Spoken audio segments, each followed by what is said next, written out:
Welcome to our channel. Today we how to authenticate with PayPal for charging credit purchases, beginner guide step by step clearly. Begin by creating a PayPal developer account. Visit the PayPal developer site at developer.paypal.com. Click on the sign up button to create your account. Once signed in, navigate to the dashboard. Select My Apps and Credentials from the menu. Click on Create App to set up a new application. Provide a name for your app that reflects its purpose.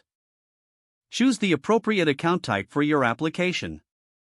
After creating the app, you'll see your client ID and secret. Make sure to save these credentials securely. Next, navigate to the Sandbox environment for testing purposes. Create a Sandbox account if you do not have one yet. Use this Sandbox account to simulate transactions. In your application, integrate the PayPal SDK for your programming language.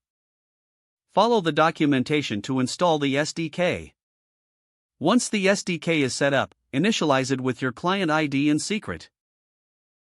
Implement the necessary API calls for creating a payment. Ensure you correctly specify the transaction amount and currency. Set up a return URL and cancel URL for your payment flow. Once your payment configuration is complete, test the payment process. Log in using your Sandbox account credentials during testing. Check for any error messages and troubleshoot as needed.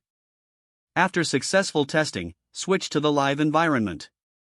Replace the Sandbox credentials with your live client ID and secret. Conduct a final round of testing to ensure everything works seamlessly. Now your app is ready for real transactions with PayPal. If the page does not load, refresh the browser or try again in a private or incognito window. Make sure you are using the correct email address, then retype it carefully to avoid small typos. Don't forget to like this video and subscribe to our channel for more step-by-step tech guides.